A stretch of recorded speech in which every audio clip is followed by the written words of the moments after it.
Tonight on The Buzz, we are looking at workflow, what it is, why you need it, and some of the options available. We start with Michael Cioni, the Senior Vice President of Innovation at Panavision. Michael explains why workflows are increasingly important in today's fragmented media landscape, especially with all our multiple tools and an almost infinite range of deliverables. Next, organization is key to getting any project done on time and on budget. Tonight, Joel Stoner, the founder of AlterMedia and creator of Studio Suite, explains their studio and production management software, which is used to budget, schedule, and manage the overall process of production and post. Next, Andy Shenkler, Chief Product Officer for Deluxe, talks about their newest product, One. This is a cloud-based workflow platform for post-production and distribution that scales from single users up to the enterprise. Next, Greg Dolan, the Executive Vice President of Worldwide Sales at Xytech Systems, talks with us about why having a good workflow is important and how Xytech can help. Next, Michael Kammes, the Director of Technology for Keycode Media, shares his tips on creating and customizing workflows that work. All this plus James DeRuvo with our weekly Doddle News update. The Buzz starts now. Since the dawn of digital filmmaking. Authoritative. One show serves a worldwide network of media professionals. Current. Uniting industry experts. Production. Filmmakers. Post-production. And content creators around the planet. Distribution. From the media capital of the world in Los Angeles, California, the Digital Production Buzz goes live now. Welcome to the Digital Production Buzz, the world's longest-running podcast for the creative content industry, covering media production, post-production, and marketing around the world. Hi, my name is Larry Jordan. You don't have to be organized to complete your first media project, but if you ever want to do it again, getting organized before you start will make all the difference. That's where a solid workflow comes in. I define a workflow as a formal, organized process for completing a task efficiently. All too often, we're so excited to get started that we don't allow enough time for planning, and that's where our show tonight can help. We talk with a number of experts about what a good workflow is, how to create one, and whether you should use one that is commercially available or create one for yourself. If you prefer to sleep soundly at night, this show is for you. Before we start, though, I want to invite you to subscribe to our free weekly show newsletter at digitalproductionbuzz.com. Every issue, every week, provides quick links to the different segments on the show, plus articles of interest to filmmakers. And best of all, it's free and comes out every Saturday. And now it's time for our Doddle News update with James DeRuvo. Hello, James. Hello, Larry. It's almost June. Can you believe it? I know. I'm having a really hard time wondering what happened to the spring. Where's this year going? Very, very quickly. That's for sure. So what do we got that's new this week? In a largely symbolic effort, the U.S. Senate passed a net neutrality resolution this week that would restore the Obama-era net neutrality rules that the FCC voted to scuttle last spring. The Congressional Review Act would basically give Congress the right to review any changes that the FCC would make, and net neutrality would be the main focus of that. But it does have an uphill battle, though, as it would need 20 more votes in the House before it could move on to the White House for signature, and even then the president won't likely sign it. So what's your take? While it's a positive step that stays the execution of net neutrality, both sides of the aisle view their stand on the issue as preserving a free and open internet. This leads me to believe that when representatives in our government don't really understand an issue as complex as net neutrality, they default to their basic political point of view. Regardless, though, it is really a foregone conclusion that while net neutrality's demise has been stayed, it's still practically inevitable for the foreseeable future. Aren't there lawsuits pending on net neutrality that could delay this further?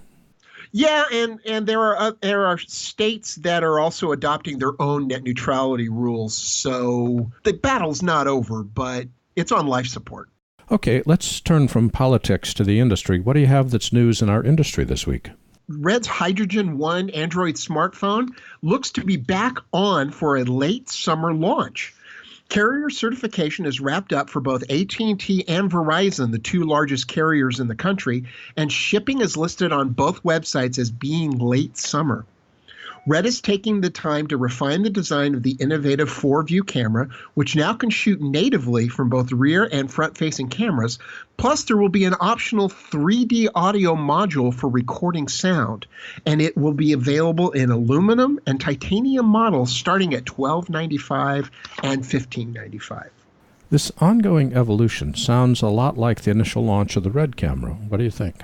Well, that's exactly what it is. And even Red founder Jim Jannard said so when he said that building the Hydrogen One was very similar to when he first started building the Red 1 cinema camera back in 2006. He had no experience and just the drive to push the medium forward.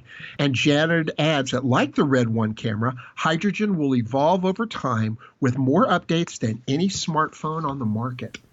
Okay, so that's the Red smartphone. What else do you have? You know, sometimes I look at what tech companies do and I go, what are they thinking?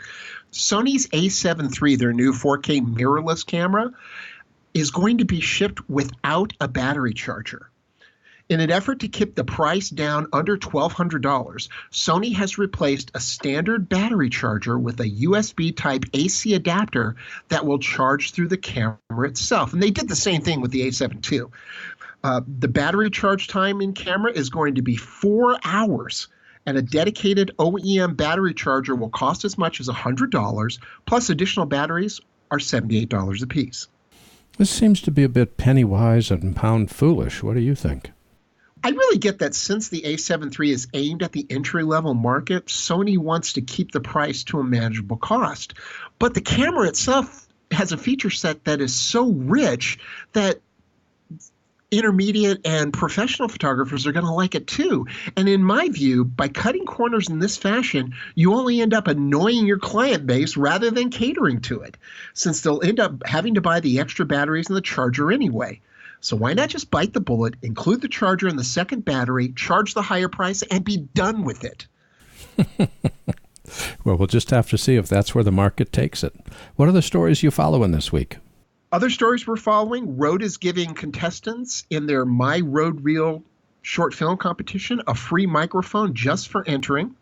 Homeland Security wants to track your drone. And if you're planning on getting into live streaming, you're going to want a hefty computer. And we have some tips on how to build one. And where can people go to find these and all the other stories you're working on this week?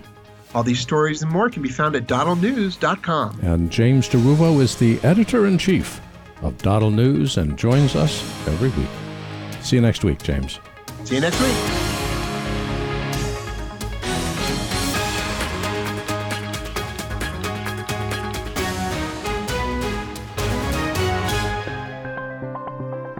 Here's another website I want to introduce you to, DottleNews.com. Dottle News gives you a portal into the broadcast, video, and film industries. It's a leading online resource presenting news, reviews, and products for the film and video industry. Dottle News also offers a resource guide and crew management platform specifically designed for production. These digital call sheets, along with their app, directory, and premium listings, provide in-depth organizational tools for busy production professionals. Dottle News is a part of the Thalo Arts community, a worldwide community of artists, filmmakers, and storytellers. From photography to filmmaking, performing arts to fine arts, and everything in between, Thalo is filled with resources you need to succeed. Whether you want the latest industry news, need to network with other creative professionals, or require state-of-the-art online tools to manage your next project, there's only one place to go, DottleNews.com.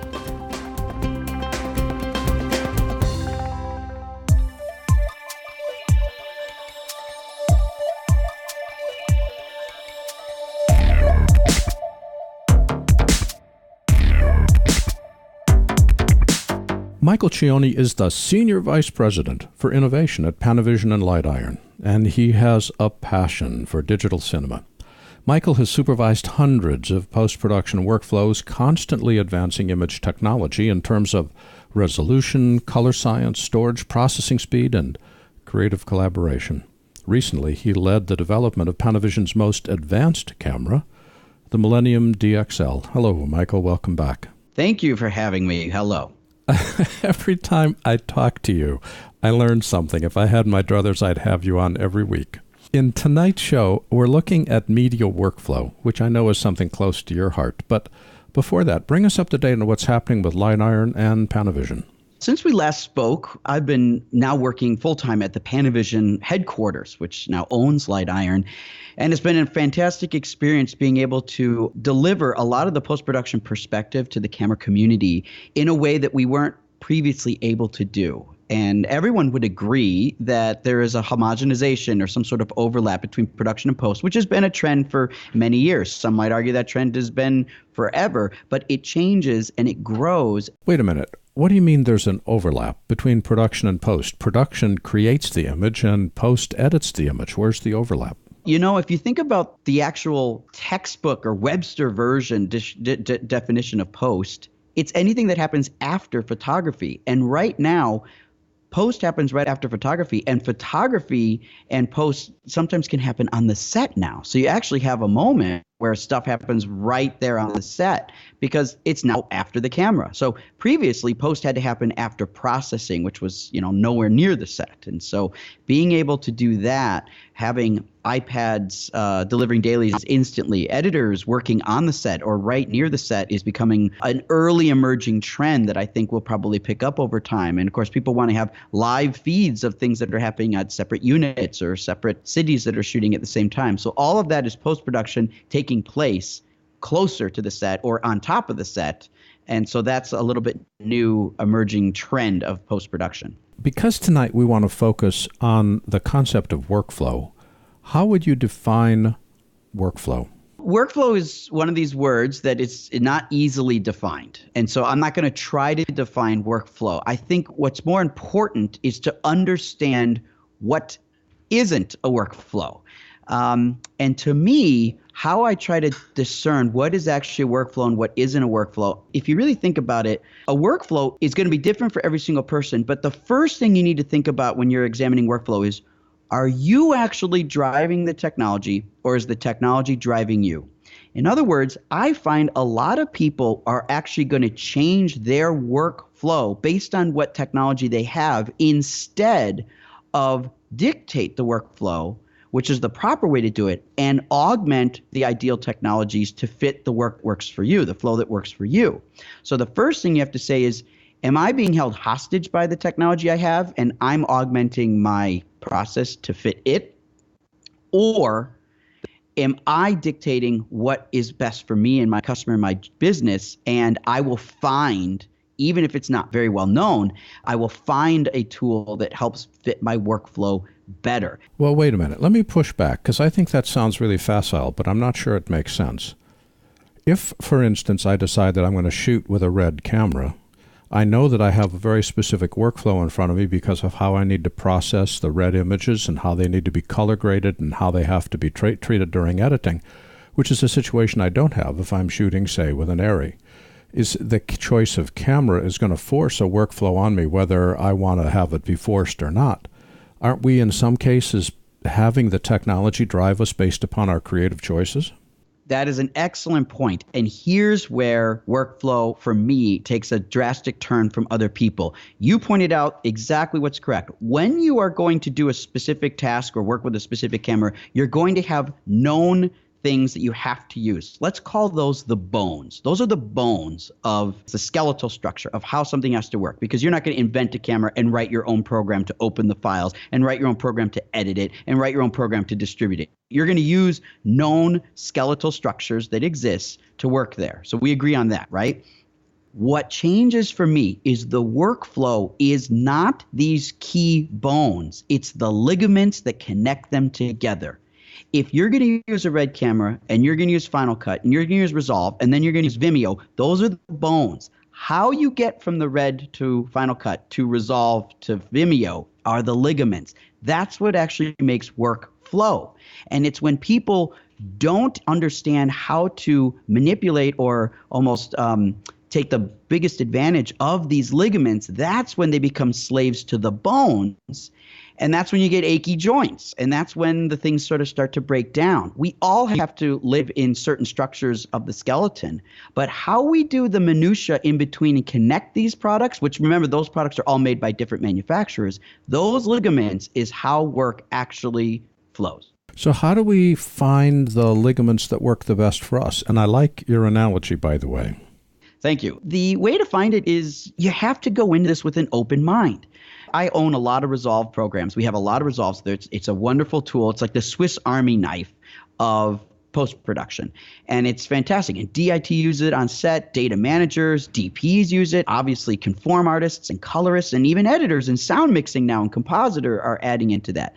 The challenge with something like that is you need to make sure you understand how all these elements work. And sometimes using the Swiss Army knife is not the perfect tool. So sometimes you need to deviate from the gravitational pull that Resolve has, which I celebrate in a lot of instances. But other times I go, you know what, this isn't the right tool. I shouldn't do this in Resolve. I actually need After Effects for this. I actually am better off with Photoshop. I'm actually better off with Transcoder from Colorfront or something like that.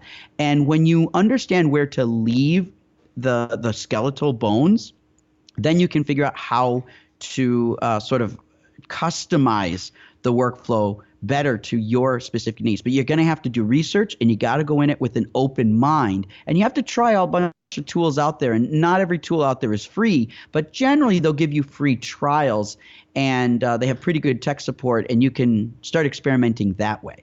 Let me disagree with you. One of the biggest problems that I have to help editors overcome is the search for the best or the perfect solution.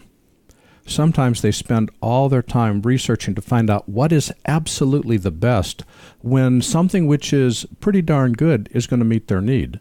If, like you suggest, we spend time researching for the best ligaments, we're going to spend all of our time chasing our tail trying to decide if something is marginally better than something else as opposed to getting the work done. How do we balance between the search for the best and the search for the good enough which gets the job done? Well, on one hand, research has never been faster than it is today because you can rifle through things on the fly, on the go, and you can see video tutorials and things like that. So research doesn't take as much time as it used to. But I have the advantage of being over sort of like a grandfather to so many different projects. I've been forced to learn all different workflows and forced to learn different tools. So I admit I have a unique perspective because I don't try to force the same workflow on every customer. Leon Silverman at Disney uses the term snowflake workflows, where everything can be a unique, independent snowflake. And that's good. I like to celebrate that. It is more work and it is harder. I'm not suggesting this makes things easier, Larry. I'm saying that if you want to play with the pros, then you got to be willing to take a little bit of the pain. But at the end of that process, doing research, working with either a small team or a medium team or even a large team, or utilizing the resources through message boards or through direct communication with proper manufacturers or going to trade shows and meeting these people in person, you can whittle it down pretty quickly to a few things. This is how I built my business at Light Iron, was based on doing the research and doing the testing and then sharing that information with other people. And people email me all the time. Here's my components. What do you think I should do? And I instantly, like a doctor who has to go through a lot of medical school and learn about all sorts of ailments, the better the doctor, the more they can look at things and the quicker they can say, that is probably not what you think it is, and here's a proper medication for that. That's sort of what we can do in the post-production world, and there's a lot of experts that share that information on message boards regularly. You're one of them, Larry. You're one of them. Michael, that gets me to the question, what is Panavision and Light Iron are up to that the rest of us need to pay attention to? As the head of innovation here at Panavision and Light Iron, we're always looking down the tracks. We always want to know where the puck is going to be. Cinegear is great timing, June 1st and June 2nd. Cinegear LA, there'll be a whole bunch of new announcements for some new products that we've been developing. And what's cool is we're trying to really focus on ecosystems. Because of the blurred lines between production and post, it's imperative that the tools bleed between all departments. And that includes sound, that includes script supervisors, that includes art department, and of course editorial editorial and finishing and the camera team. We have to work harder to make those ligaments, those tools, those connection points to the overall skeleton of a production work better. And they need to work for us. That incorporates the beginning of artificial intelligence tools that we need to start integrating here. That includes a whole bunch of other automation that we've been working on, and tools that just get lighter and smaller and faster, because that allows you to move quicker on the set. So Cinegear is where we're going to be showing our next outlay of where we're going. And what's cool about that is we do this every year. Since joining the Panavision team in 2015, every Cinegear, we've made significant progress, and we've showed new products every year. And it's one of the most exciting times that we have here, because we get to take all the things on the drawing board and show the ones that are ready to get the feedback from the community. And that's another important thing that's different from Panavision versus other companies. We are showing technology previews because we want the feedback from customers, because they know better than we do in some cases what is ideal. So we don't always show a finished, polished product. Instead, we trust our customers to take a look at our technology previews, give us feedback. And of course, there's a risk of that because other companies are seeing what we're doing, but we think the gain is more important than the risk. And we want to be true to the community and let them inspire us to make things the way they're ultimately going to be responsible for using it, instead of trying to dictate to them what the workflow is. Michael, for people that want more information, where can they go on the web? We have Panavision.com and Lightiron.com. And Michael Cioni is the Senior Vice President for Innovation at Panavision and Lightiron, and a true leader in the industry. Michael, it is always fun chatting with you. Thanks for joining us today. Thank you.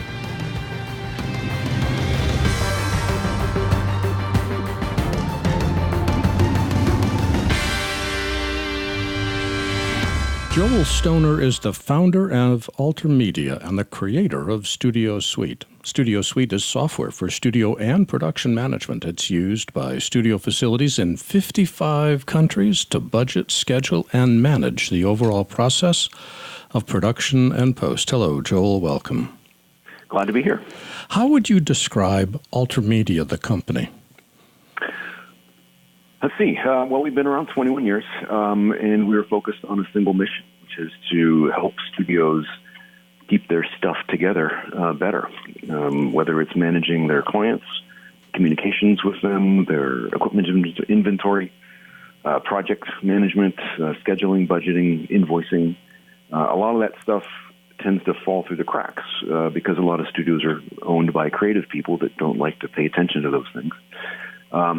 But that's what Studio Suite does, is it helps those people manage that process and that data, so things don't fall through the cracks. What was it 21 years ago that made you feel that you had to invent an accounting system for production companies? Well, I was an independent recording engineer, and I had to generate invoices for my clients.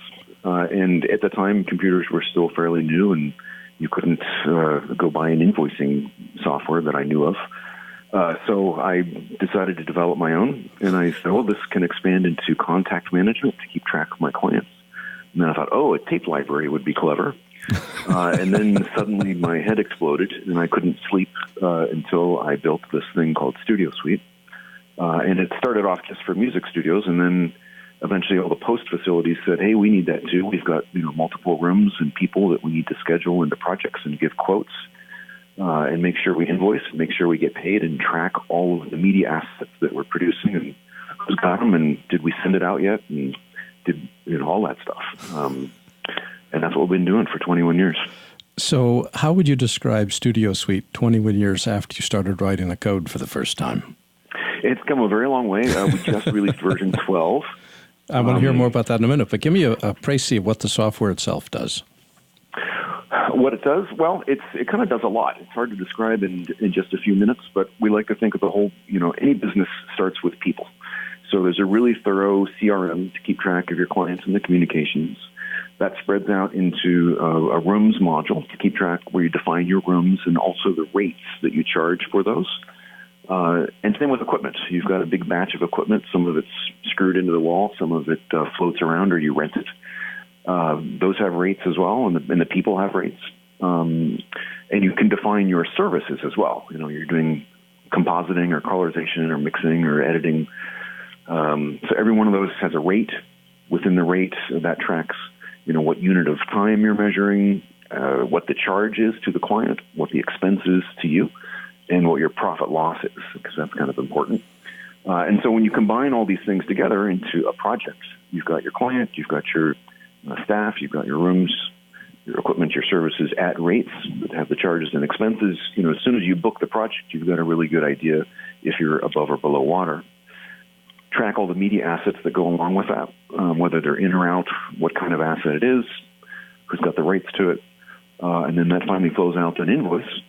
And all this connects to other platforms. So the scheduling has got a two-way sync to Google Calendar and the Apple Calendar and Exchange Calendar. And on the invoice side, we export out to QuickBooks Desktop, QuickBooks Online, and Xero. And then we also integrate with things like Slack for, to communicate with everybody about the project and details. And we do all the messaging with another third-party service called Twilio. So from Studio Suite, as soon as you book somebody or give them a task, they get a text on their phone that they've been booked, and they can stay in touch with the project from that point. And so everybody's always on the same page. So who do you see as typical customers? Well, originally, as I mentioned, it was music recording studios. But nowadays, we've got Fortune 100 companies because all of these companies now have in-house media production facilities where they've basically got their own production studio, and they're needing to provide all the analytical data, the reporting up the chain to their bosses to find out, is it worth us for us to have an in-house facility, and are we saving money or losing money by doing that? And so it's really everybody from, Google, Sony, Warner Brothers, Fox, Amazon, all the way down to guys working at home, as editors, mixers, engineers, colorists. It's really the full gamut. And you mentioned there's a new version, which is version 12. What have you got in it? Yeah, so version 12 came out back in September. It's a ground-up rebuild, so we're really excited about that. Studio Suite's, it had a lot of really old code from back when I didn't have any idea what I was doing. So we took this opportunity. We combined what used to be 9 files into one file. So there's just a lot less code, and it's a lot smarter code. We completely redid the interface to be much more intuitive and get rid of tons and tons of clutter. So it looks a lot better. But the most important thing is it can now run entirely in a browser. So it, you used to have to have a desktop application to run it. Now you can just log in to the browser, and you've got your mission control at your fingertips. How is the system priced? For not enterprises, but for the smaller folks? Well, we did make another big change in this version where we require that you have to have a server because as Studio Suite needs to become more and more internet-enabled, the internet runs on servers, so does Studio Suite now. So it's not really great, I have to say, for single people. But it starts, if you're going to have a server and a single user, it starts at around $3,000, and it goes up from there. And that's the big chunk, because that includes the server. Once you get the server taken care of, the individual seat price is about $1,300 after that. And we do license it 2 ways: the old-fashioned perpetual way, where you buy it and you keep it until something dies, the computer or you or whatever. And then also the annual license is the newer option that a lot of people are preferring because it's a lower upfront cost and they can pay for it over time as they continue to use it. What kind of training do you have available? This is pretty complex stuff. Well, there is a whole bunch of videos up on YouTube, and we really tried to simplify the interface so it's much more intuitive. It's got all the common interface elements that you would expect to see. So these days, people look at something like QuickBooks Online, and they don't read a manual, they just start working. And so we like to think that you can pretty much do that with Studio Suite. We do offer at least an hour of training with every purchase. And when you're on our annual support, you can call up anytime and ask questions.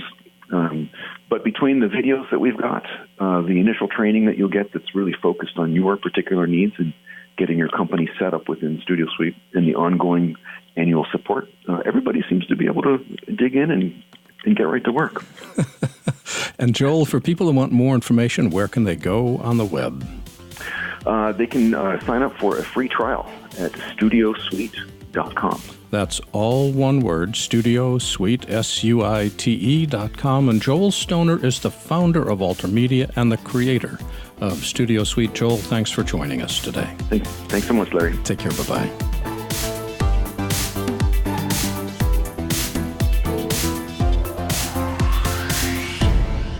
Andy Shenkler is the Chief Product Officer for Deluxe. As such, he leads Deluxe's product teams and focuses on developing tools and applications for clients. He's a pioneer of cloud-based content management services and has over 20 years of experience in product development and innovation. Hello, Andy. Welcome. Thank you. I'm glad to be here. How would you describe what Deluxe does? So Deluxe is a 100-year-old company, actually a little over 100 years old, and we really cover the full range of post-production services from kind of the lens to living room. We have multiple divisions, a creative services division and a distribution division that are focused on things like 2D, 3D conversion, coloring, visual effects, digital cinema distribution, localization, both subbing and dubbing to various languages, as well as direct-to-digital distribution, as well as OTT services. And then underpinning that is a technologies group that's building platforms that enables all of that to happen in a far more expedient way. Then where do you fit into this vast assemblage of tools? As the Chief Product Officer of the company, I'm responsible for actually designing out that platform that enables not just all of our internal services to run on it, but also enables our customers and even our competitors to leverage some of the processes and technologies that we come up with. Why are you calling it a platform and not a collection of tools? The world of collection of tools is kind of everything that the industry has lived with for a long time now. The platform is really something that allows people to see the totality of everything they do end to end. Everything that we have works together so that depending on whether or not you're just a small independent filmmaker doing one particular thing, or you're someone at a studio who's looking at the full range of applications that you have to work with, we don't feel that anybody should be looking at them as individual siloed pieces, but rather a singular platform that enables all of that to work in conjunction with each other. In April, Deluxe announced One. One is the name of the platform that we were just referring to. So the way I would describe it is you need to look at it on a couple of dimensions. So first and foremost, it is that unifying application tier that makes everything work together, right? So again, whether or not you're creating content or distributing content or even responsible for streaming content to the end consumer, One can tie into all of the pieces that you want to use across that entire life cycle. Secondly, where people have kind of worked with post-production facilities in the past has been very much a walled garden. It's send me your content and I'll do a function and then send it back to you, or somebody licensed a piece of software and let you do it on your own. With One, we basically enable all of the various dimensions to take place however someone wants to work with it. So we have the entire platform is built on a series of microservices. It allows people to work with us and our team of experts across all of those services that we have today, but it also lets people consume some of the applications that we've designed for them to do self-servicing. I mean, no disrespect to you with this question, but does that mean that if I want to use One, I've got to give up Premiere and Resolve and Photoshop and work with your tools? Not at all. In fact, the entire point of the microservices architecture is that it can integrate to all of the tool sets that you want to use. You don't have to choose just one thing. We recognize that there are always various new things coming into play on the market. And rather than having to say to somebody in kind of, again, that old world thinking of, well, just give it to me and I'll do it for you, or just use this tool, we want to enable people to be able to have an incredibly efficient ecosystem and supply chain for how they construct content and how they actually go and distribute it, but they don't have to be tied down to just one thing. I'm having a hard time wrapping my brain around this. So let's say that I'm an independent filmmaker with a medium-sized budget, enough money to spend that I can hire Deluxe and work with your team. What am I getting from One that I can't get sitting in my console doing my own editing that I have been able to do for years and years in the past? from that perspective, if it was just the editing itself that you needed to do, you may not choose to use one particularly just for that function. But what we've seen is that people who are generally content creators are now also starting to become content distributors, that there's basically a collapsing of the marketplace where everybody is trying to do everything. And so suddenly you have at your fingertips the ability to say, I'm going to do my own editing, but I then want to facilitate putting 15 different languages or doing different compliance cuts or having it ready for delivery to, all the various broadcasters as well as to theaters, as well as to be able to stream my own platform. Deluxe One basically enables you to do all of that without leaving the ecosystem. So if you could imagine you as an independent producer having to go work with 15 or 20 different companies to pull all of that together, the amount of hours and time and money that you would have to go put into that would be pretty extraordinary. And now, for the first time, you can actually manage your entire end-to-end life cycle through one singular interface. I think the way you need to think about it is the further upstream you get, it's about the collection of all the assets, it's normalizing all the data that comes in, and then facilitating all of the downstream activities. If you think about it, everything starts with a singular action, and as you move further downstream, it becomes exponentially more and more complicated. And so what we're doing is we're really facilitating that full end-to-end view of the world, where if you were using 10 or 11 bespoke systems, it would be very difficult to orchestrate that except, using project plans and people with Excel sheets and so forth. And so that's really where we're pulling it all together. It sounds like platform would help even more after the color mix and after the sound mix and after the output is taking the product at that point and getting it into distribution. It's a very gray area now of people who once distributed content only now get into creating their own content, and those who were creating content now getting into distributing it. So you could imagine that there's people out there who say, you know what, I already have a good relationship with consumers and I have a platform, but what I don't have is I don't have all of the upstream activity. I'd like to make my own content for my platform, but I don't actually have the wherewithal to do that. Can you help? And so we really start to bridge the ability to either produce content and get it distributed to multiple places, or for people who are distributing, that we may even be servicing aspects of it, to move upstream into the production process. Is this service a la carte priced, or is it a monthly subscription, or what am I spending to be able to take advantage of it? The pricing is actually very interesting. So the pricing is actually pretty flexible. It can be, and in some cases we've done kind of a la carte and transactional, as well as it can also be a bundled subscription model. It really comes down to what it is you're going to be doing with it. And so what we have is we have sales and account teams that you can contact through the website with contact information, and they can provide more information specifically to one's needs. Which is a perfect lead into where can we go on the web to learn more.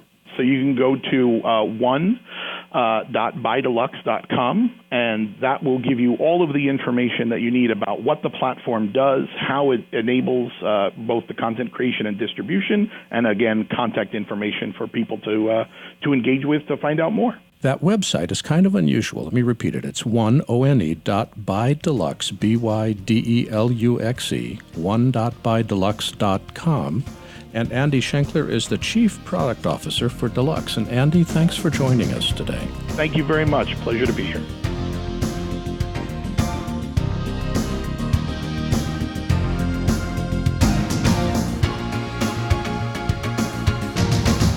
Greg Dolan is the Executive Vice President of Worldwide Sales for Xytech Systems Corporation. Headquartered in Los Angeles, Xytech is the leading provider of facility management software solutions. Hello, Greg. Welcome. Hello, Larry. Thanks for your time today. What is a facility management software solution? So if you look at Xytech's product, Media Pulse, what we're attempting to do is to take any film studio, any broadcaster, and distill it down to the individual disciplines that are involved there. So you have an editorial shop, you have stages that are being taken care of, you have video that's being shot. And what we do is we provide targeted solutions to each of these really, sort of operational disciplines, and we tie them together in a holistic package. And it makes Media Pulse really a good solution, not just for really large organizations, but in each of these silos, they actually make for really good targeted point solutions for facilities anywhere from 1 or 2 people on up to the enterprise. Tonight, our show is looking at workflow, which is an organized process for completing a task. Where does Xytech fit into this, and why Xytech and not just an Excel spreadsheet? I think the why Xytech is that we talk about workflows all the time, but workflow really is, it's about trying to get your business in a repeatable process.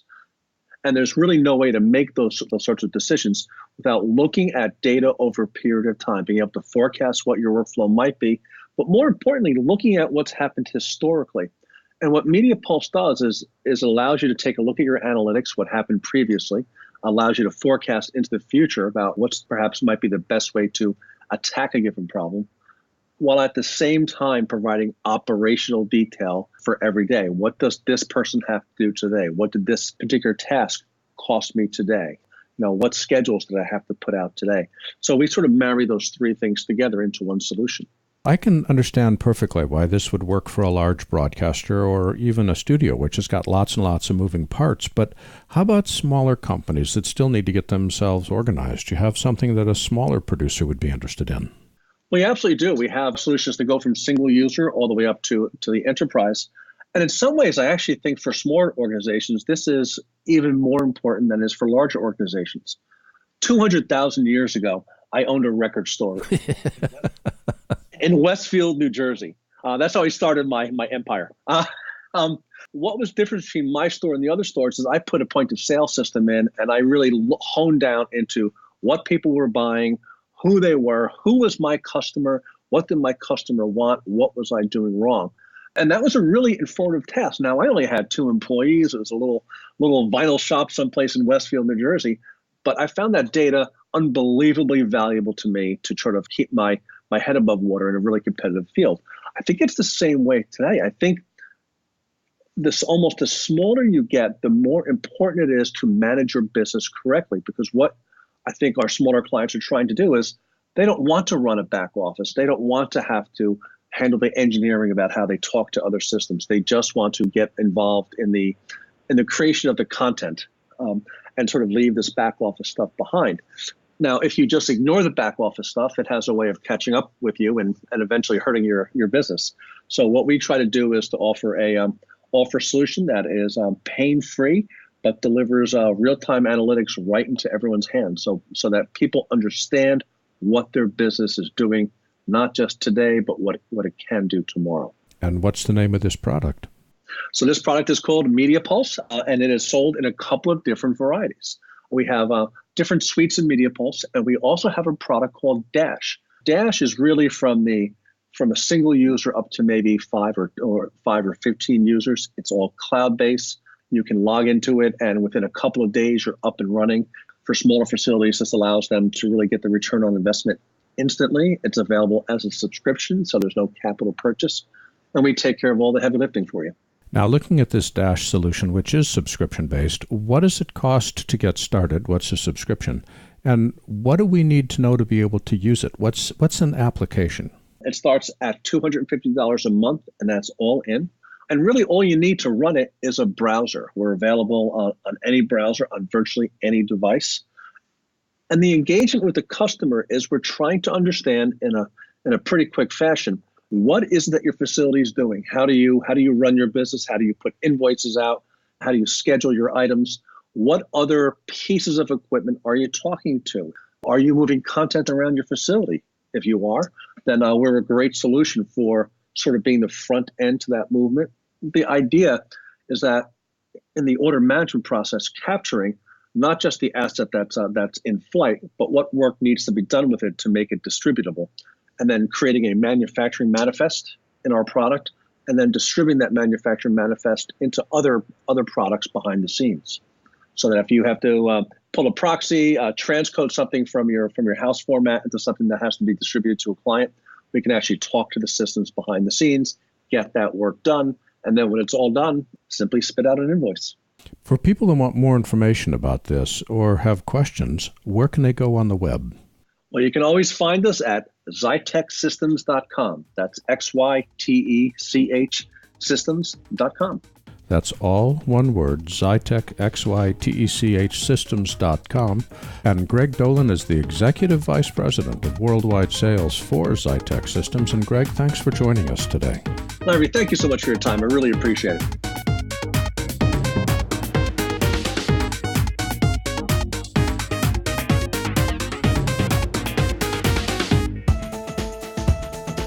I want to introduce you to a new website, Thalo.com. Thalo is an artist community and networking site for creative people to connect, be inspired, and showcase their creativity. Thalo.com features content from around the world with a global perspective on all things creative. Thalo is the place for creative folks to learn, collaborate, market, and sell their works. Thalo is a part of Thalo Arts, a worldwide community of artists, filmmakers, and storytellers. From photography to filmmaking, performing arts to fine arts, and everything in between, Thalo is filled with the resources you need to succeed. Visit Thalo.com and discover how their community can help you connect, learn, and succeed. That's Thalo.com.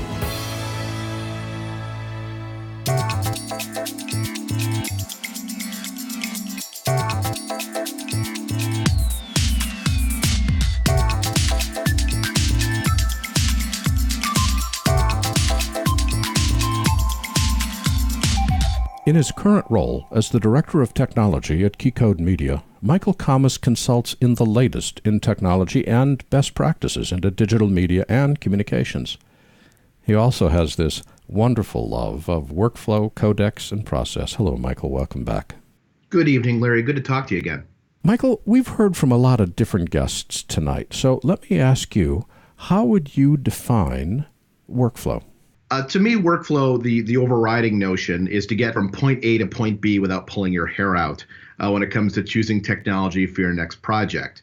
But the real nuts and bolts of workflow is getting into the different parts that connect production, post-production, and distribution, and the devil's in the details. And so when we talk about workflow, it's not only looking at the big picture, but making sure you have this connective devices that connect these different stages of production and post-production.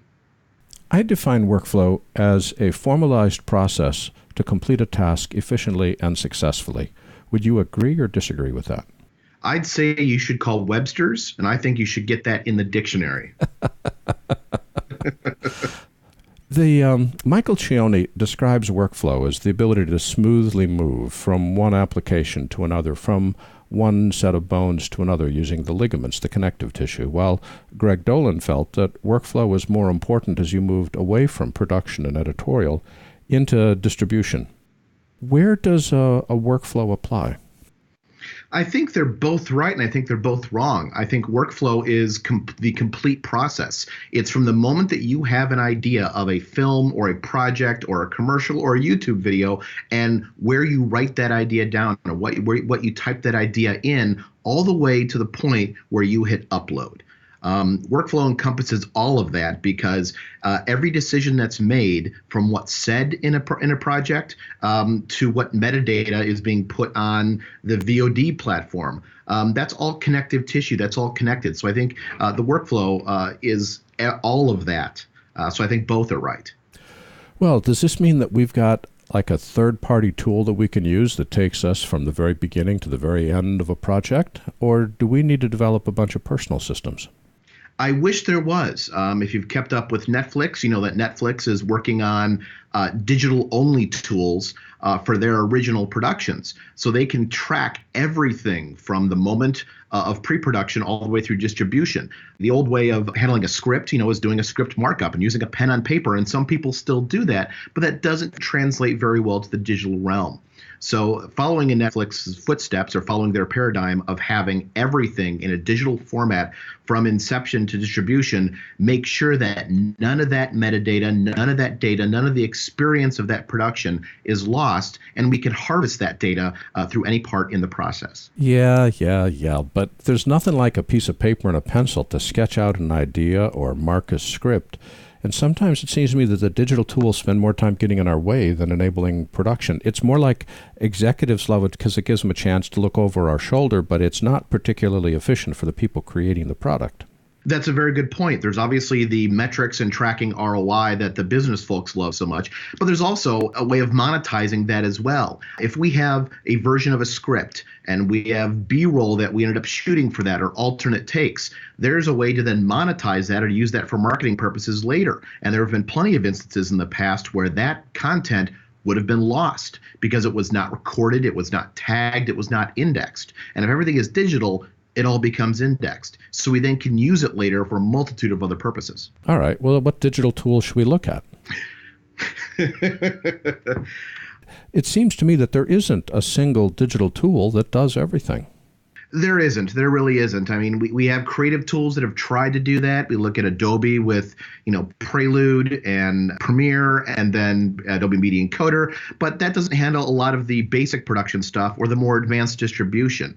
What I tend to look at, and maybe this is just my engineering mind, is using engineering tools to actually plan everything out.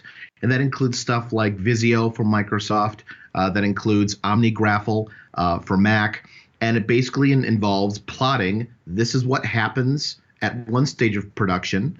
Here is how it gets to stage 2 of production, and here are the formats it's in. And this is how it gets to stage 3 of production. And you actively plan out and write out at each node. Anyone that's done compositing and knows about node-based compositing, you plan things out in that way. And I think what happens quite a bit is a lot of younger filmmakers tend to run and gun. They want to shoot and just start working with footage. And I think there has to be a little bit of a pause button there to say, do I want to pay now or pay later? Do I want to suffer the stress at the beginning or the end? And if you suffer at the end, it's always when your back is up against the wall. I'm a big fan of testing prior to beginning your entire production. That includes shooting test footage, trying to log it, trying to edit it. Can you grade on it with your machine? Can you get that export from editorial to your finishing system and do your grade? Can you then export? Shoot 5 minutes. Test it. I think too many folks, all they want to do is shoot and then deal with the consequences later. And I think that bites a lot of people in the pay now or pay later paradigm. It sounds to me that what you're saying is that each of us needs to develop our own workflow for our own project to meet our own specific needs. Is that a safe statement? Mostly. Let's say that it's mostly true. If we develop our workflow internally, how do we guard against the problem of not knowing what we don't know? That's great. One of the things I talk to people quite a bit about is you don't know what you don't know. And that's why there is a multitude of free resources out there that other people have already asked the exact same question you have. The problem we have in our industry is that our standards are not standards. Every week there's another codec. Every month there's a new revision to the software. There's another revision to the OS. There's a faster machine. And because of that, there's never a workflow that is completely stable for eternity. So when there is a workflow question, there are Facebook groups, there's websites like Creative Cow, especially for legacy workflows. Twitter, you can ask questions. You can reach out to people like me, or what most people don't do is reach out to the manufacturer directly. Even if they roadblock you and they don't return your call, keep hounding them. With all these changes, there are people out there who know what these changes mean for your workflow. So it begs testing and actually reaching out to people who have done this before. Michael, I think you're exactly right in that we need to take existing tools and customize them for our own project. But where do you find workflows breaking down? Traditionally, I find when it comes to more compressed media, and I know I sound like I'm trying to push, buy more storage, but it seems the more compressed footage we shoot, that is, the tighter the codecs, the smaller the cameras, the more consumer or prosumer we get, the more problems we get, because each of those cameras tend to cheat. And when I mean cheat, I mean they skimp on color space, they skimp on metadata, they deal with spanning in a haphazard way. And that causes problems in not only in editorial, but if you start to finish on a different system. It also hurts you with the other issue that most people run into with workflows is trying to use cutting edge technology and codecs on older machines or older software. And these machines just don't have the ability to deal with these new formats and whatnot. And so I find most workflow problems aren't as much workflow problems as they are a mismatch between what you acquire and how you can actively use it without pulling your hair out. So it seems to me, if I could summarize what you're saying, the two most important things in developing a workflow is to think about it up front and then test it to be sure it works. Yes. The only thing I would augment with that is what we talked about a little bit earlier, which is you don't know what you don't know. So get the people who are going to be working with you in production involved at the beginning. Don't wait until you've got a boatload of footage. Find an editor first, find a finisher or colorist first, and make sure they all talk so you can plan out the workflow and test it before you start. And Michael, for people that want more information or to have questions for you, where can they find you on the web? 2 places, michaelkammes.com and 5thingsseries.com. That website is all one word, Michael, Kammes, michaelkammes.com. And the other is 5thingsseries.com. Michael Kammes is the Director of Technology at Keycode Media. And Michael, thanks for joining us today. Thanks, Larry. Always a pleasure.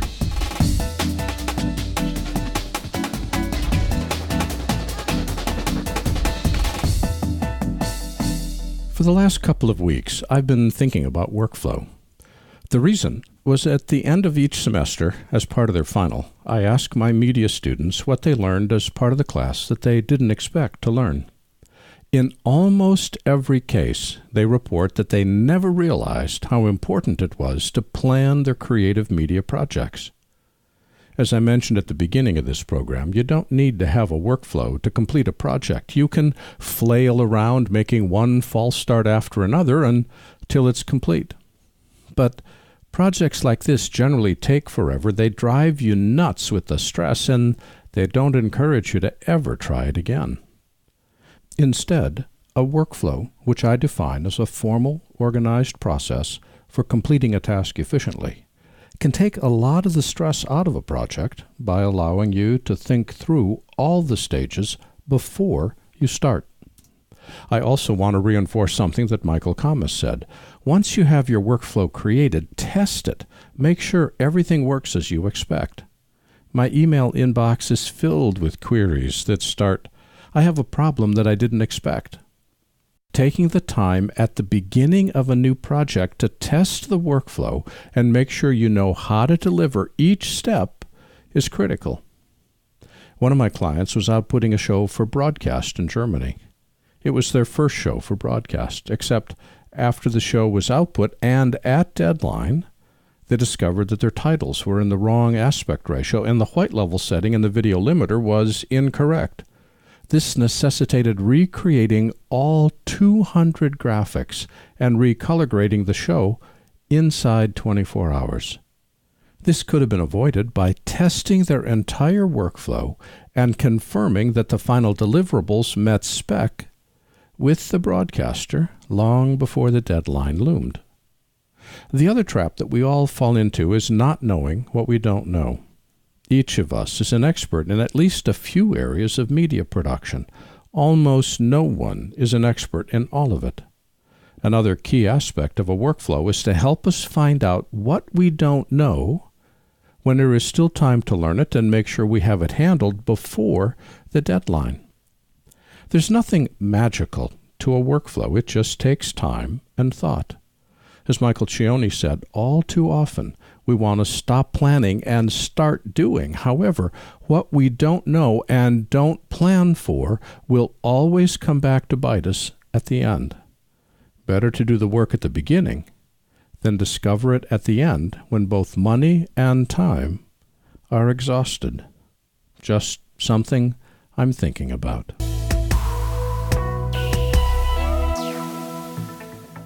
I want to thank my guests this week, Michael Cioni with Panavision Light Iron, Joel Stoner with AlterMedia, Andy Shenkler with Deluxe, Greg Dolan with Xytech Systems, Michael Kammes with Keycode Media, and James DeRuvo with DoddleNews.com.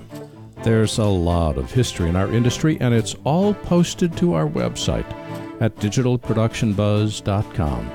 Here you'll find thousands of interviews, all online and all available to you today. And remember to sign up for our free weekly show newsletter that comes out every Saturday. Talk with us on Twitter at DPBuzz and Facebook at digitalproductionbuzz.com. Our theme music is composed by Nathan Doogie Turner, with additional music provided by smartsound.com. Our producer is Debbie Price.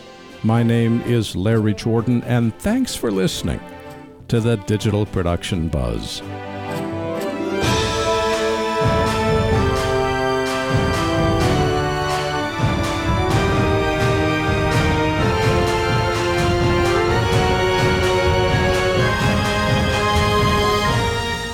The Digital Production Buzz is copyright 2018 by Thalo LLC.